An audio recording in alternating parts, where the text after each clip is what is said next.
Om Swastiastu, perkenalkan kami dari SGDB 6. Dalam video ini ingin mempresentasikan student project fisiologi kami yang berjudul Dampak Fisiologis Penyelaman atau Deep Diving terhadap Tubuh Manusia. Berikut anggota kami.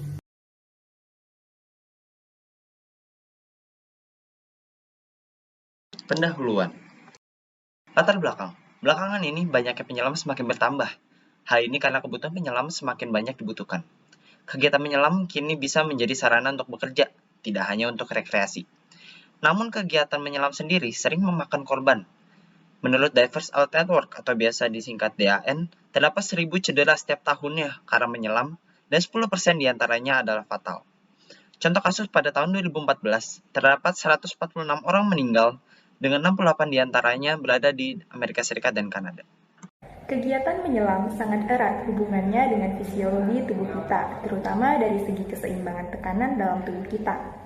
Penyelam harus mengetahui dengan benar berbagai dampak yang terjadi pada tubuh ketika melakukan aktivitas penyelaman, seperti dampaknya terhadap paru-paru, telinga, hidung, sinus, dan lain-lain. Pengetahuan mengenai dampak penyelaman terhadap fisiologi tubuh manusia itu sangat penting dan dibutuhkan bagi penyelam karena dengan pengetahuan itu akan membuka wawasan dalam menghindari bahaya yang diakibatkan oleh perubahan tekanan di dalam air secara tiba-tiba.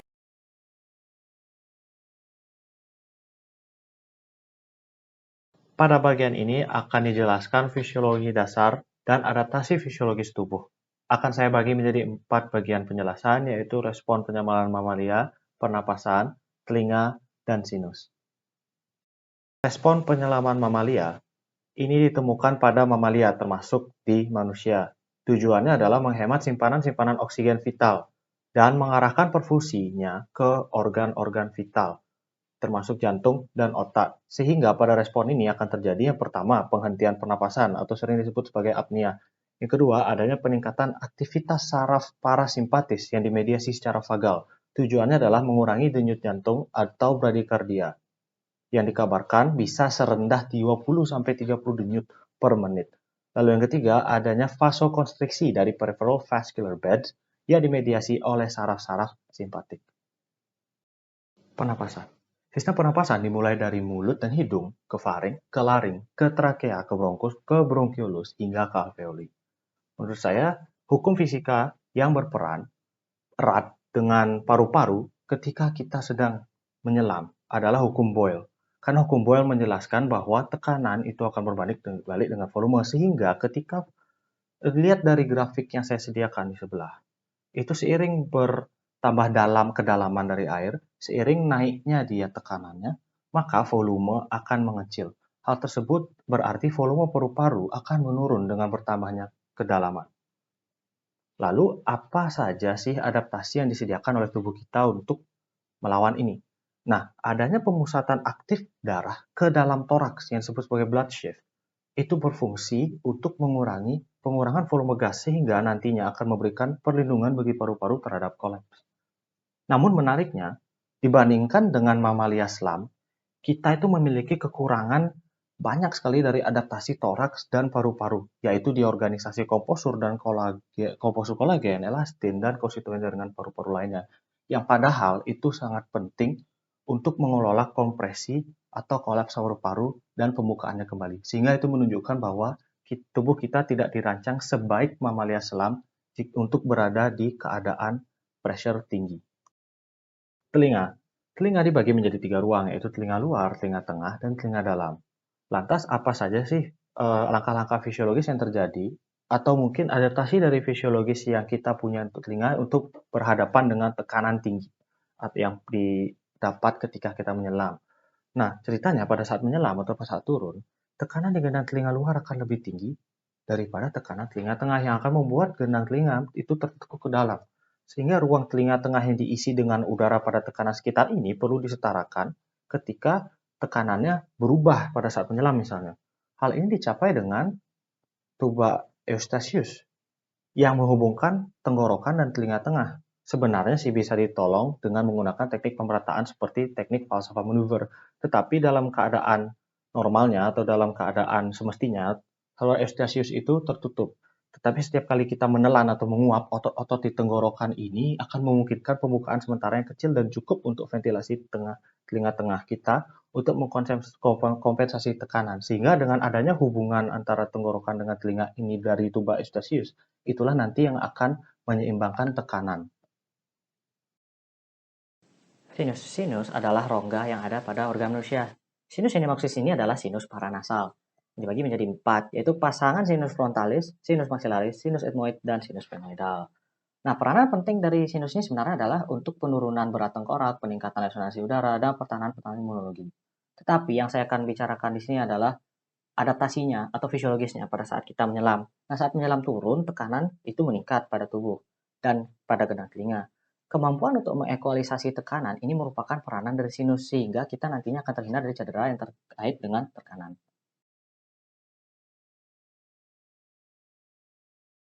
Pada bagian ini akan menjelaskan dampak tekanan secara fisiologi terhadap pernapasan, telinga, dan sinus. Bagaimana dampak fisiologi tekanan terhadap pernapasan? Pada breath-out dive, tidak ada suplai udara bertekanan. Ruang paru-paru terkompresi seiring dengan bertambahnya kedalaman air. Jika volume paru-paru terkompresi hingga 1/5 dari ukuran normal, kondisi yang disebut thoracic squeeze akan muncul, termasuk kongesti paru, pembengkakan, dan peradangan jaringan paru-paru.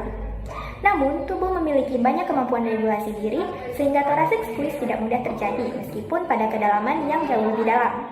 Kompresi yang terjadi selama penurunan menggeser darah dari ekstremitas dan abdomen menuju ke pembuluh darah toraks, mempertahankan volume paru-paru hingga lebih besar dari yang diperkirakan.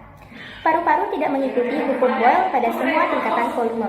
Pada volume rendah dan tinggi, paru memiliki compliance yang rendah, yang berarti kelenturan jaringan atau elastisitasnya menurun.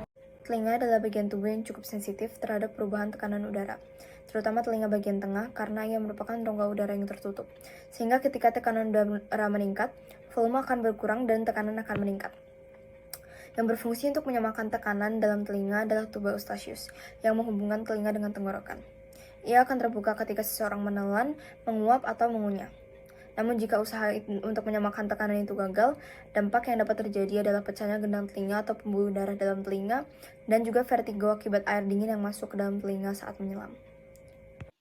Dan yang terakhir adalah sinus. Sinus adalah rongga dalam tulang atau area yang melebar dalam pembuluh darah atau jaringan lunak. Sinus mengacu pada 4 rongga udara, yakni sinus frontalis, sinus ethmoidalis, sinus sphenoidalis, dan sinus maxillaris. Sinus berfungsi sebagai pengatur pernapasan, khususnya pengkondisian udara inspirasi. Area permukaan rongga hidung yang besar dan lembab memiliki fungsi untuk menyesuaikan aliran dan kualitas udara yang dihirup sebelum pertukaran oksigen di paru-paru. Setiap sinus terhubung ke saluran udara hidung melalui saluran pernapasan. Dalam kondisi normal, saluran sinus akan terbuka. Namun, ketika seorang pilek atau tersumbat karena alergi atau alasan lain, sinus akan tersumbat sehingga tekanan sinus lebih kecil daripada tekanan di sekitar, sehingga sinus akan memperluas volumenya dan mendesak darah untuk keluar dan terjadi pendarahan sinus. Oleh karena itu, para penyelam yang memiliki sinus tidak disarankan untuk melakukan penyelaman. Alat penyelaman atau self-contained breathing apparatus yang biasa disebut scuba dibagi menjadi 2, yakni open circuit dan closed circuit. Open circuit diving merupakan set penyelam yang paling sering digunakan, terutama oleh penyelam yang bertujuan untuk rekreasi. Pada dasarnya, oksigen yang sudah digunakan dalam open circuit diving akan dibuang langsung ke laut dan tidak digunakan lagi oleh penyelam.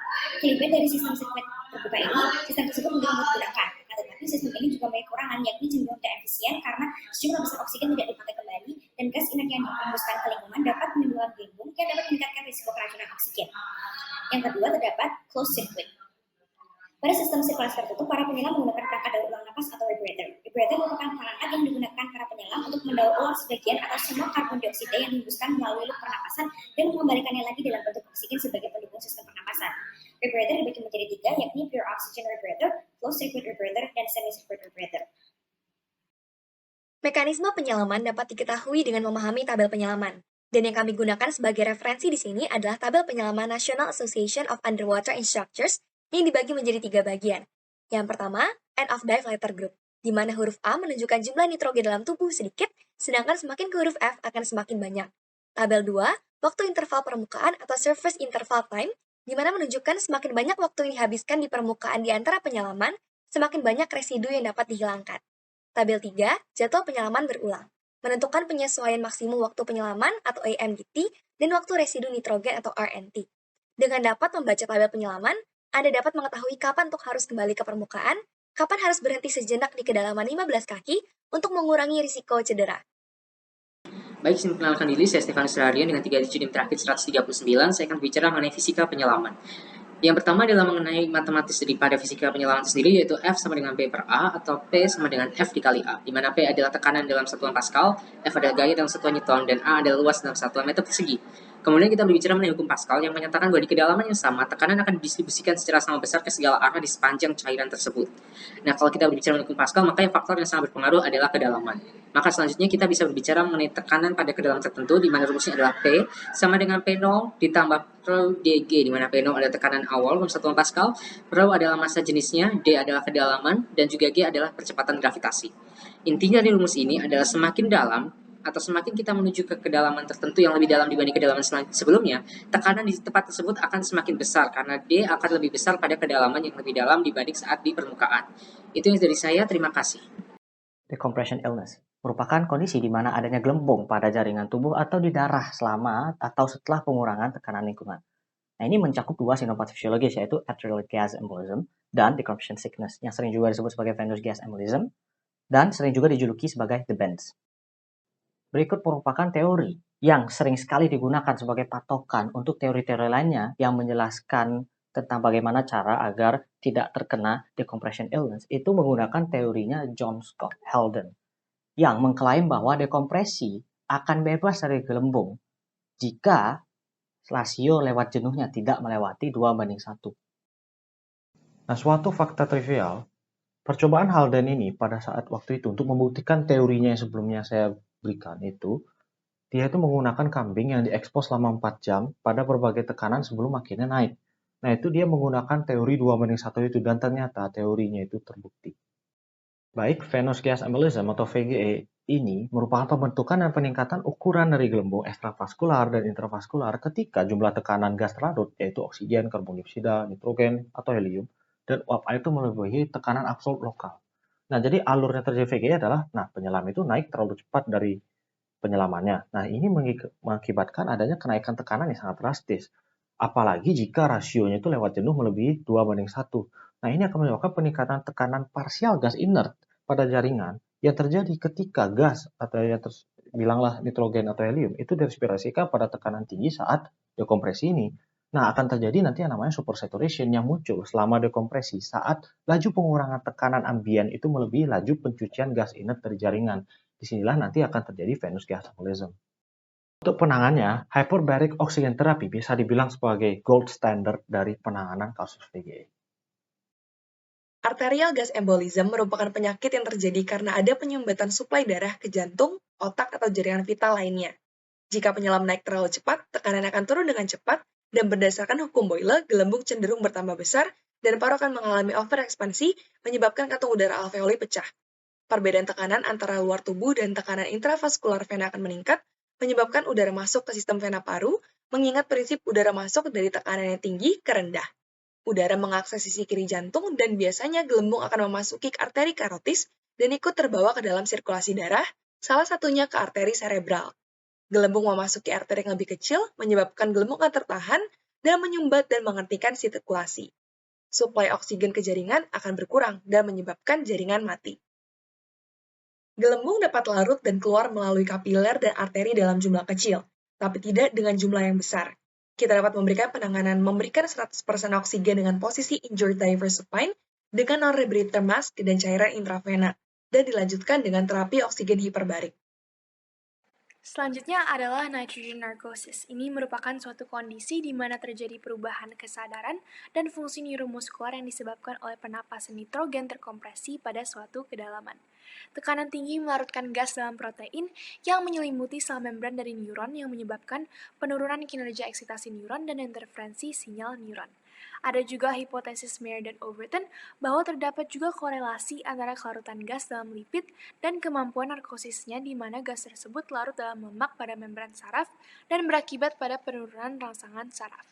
Gejala yang mengikuti nitrogen narcosis adalah merusak kapasitas intelektual, memori jangka pendek, persepsi waktu, orientasi, penilaian, penalaran, dan kemampuan untuk melakukan fungsi mental, sehingga sulit untuk memantau unsur yang penting yang diperlukan dalam aktivitas menyelam. Namun ini dapat dicegah dengan membatasi kedalaman aktivitas penyelaman di batas yang aman atau menggunakan gas non-anestetik seperti helium.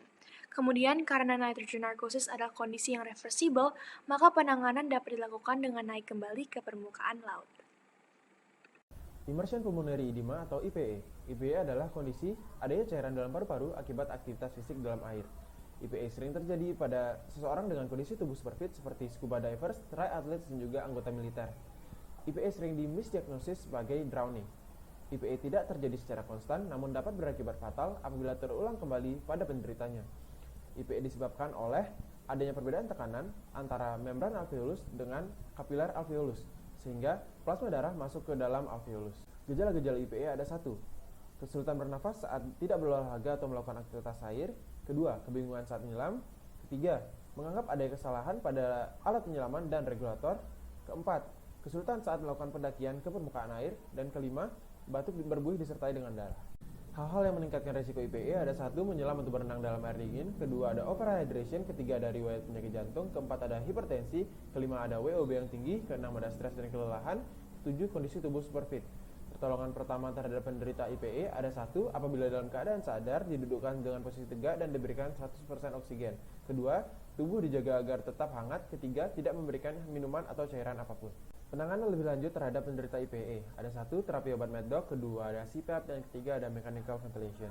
Cara menghindari IPE, penderita hipertensi wajib berkonsultasi kepada dokter spesialis terkait sebelum melakukan penyelaman. 2. Menjaga tubuh agar tetap well hydrated sebelum menyelam. Dan 3. Meminimalisasi latihan ekstrim dan kelelahan berlebihan. Barotrauma merupakan cedera yang paling umum terjadi pada penyelam karena adanya perubahan tekanan pada lingkungan sehingga mempengaruhi keseimbangan dalam tubuh. Adapun bagian-bagian tubuh yang mudah terdampak adalah telinga, rongga sinus, dan paru-paru. Sebelum mencapai telinga, tekanan akan pertama mempengaruhi saluran eustachian untuk menutup. Kondisi ini disebut sebagai eustachian tube dysfunction. Hal ini membuat rongga timpanik tidak dapat menyesuaikan tekanan dengan eksternal sehingga menjadi sangat vakum. Gaya akan tertarik ke dalam sehingga menyebabkan membran timpanik terluka. Inilah yang disebut sebagai middle ear barotrauma. Selain itu, kurang baiknya aliran udara untuk menyeimbangkan tekanan dapat menyebabkan inner ear barotrauma, di mana jendela bulat dan oval terluka karena peningkatan tekanan oleh rongga timpanik, cairan cerebrospinal, dan osiklos telinga. Serupa dengan telinga saat menyelam, tekanan dalam rongga sinus dan paru-paru menjadi semakin negatif sehingga keduanya mengalami kompresi. Di sisi lain, saat penyelam naik ke permukaan terlalu cepat, maka perubahan tekanan dalam alveolus akan mengakibatkan udara secara berlebih masuk ke dalam sehingga menyebabkan pecahnya alveolus. Dengan hal ini, maka kondisi-kondisi patologis lain dapat mengikuti. HBOT atau terapi oksigen hiperbarik menggunakan 100% oksigen murni dengan tekanan di atas 101 kPa di ruangan hiperbarik seperti yang digambar. Kadar oksigen di baut sangat rendah, hanya 3 ml per L. Maka dari itu, pertama, produksi ATP berkurang karena oksigen sebagai penerima elektron terakhir di elektron transport chain berkurang, jadi menyebabkan apoptosis. Kedua, terbentuknya oksigen radikal bebas, yaitu oksigen yang tidak mempunyai pasangan elektron. Jadi mereka aktif mencari pasangan elektron di sel-sel tubuh yang menyebabkan apoptosis dan vasokonstriksi. Dengan HBOT, hal ini akan tercegah dan juga HBOT mengurangi inflamasi dan menyebabkan angiogenesis, yaitu pembentukan sel-sel darah baru. Dan aplikasinya adalah terhadap penyakit arterial gas embolism dengan menggunakan 250 sampai 300 kPa tekanan di selama 3 sampai 5 jam. Kesimpulan dari hasil eksplorasi kelompok kami adalah bahwa kegiatan menyelam memiliki efek fisiologis pada tubuh manusia, terutama disebabkan oleh perubahan tekanan. Pada telinga, tekanan yang terlalu tinggi dapat menyebabkan pecahnya gendang telinga, pecahnya pembuluh darah dalam telinga, ataupun juga vertigo akibat air dingin yang masuk ke dalam telinga. Untuk sinus itu bisa mengalami rasa sakit ketika tersumbat dan jaringan lunak di sekitarnya mendorong sinusnya ke dalam, menimbulkan rasa yang tidak nyaman untuk pasien. Untuk paru-paru, volume paru-paru itu bisa terkompresi dan jika parah bisa menimbulkan yang namanya thoracic squeeze yang berkaitan dengan kongesti paru, pembengkakan, dan peradangan jaringan paru-paru. Penyakit yang bisa terjadi karena menyelam adalah decompression illness dan barotrauma. Decompression illness itu dibagi lagi menjadi 2, yaitu decompression sickness dan arterial gas embolism. Mengetahui efek fisiologis dari menyelam penting untuk meningkatkan wawasan dan persiapan dari seorang penyelam.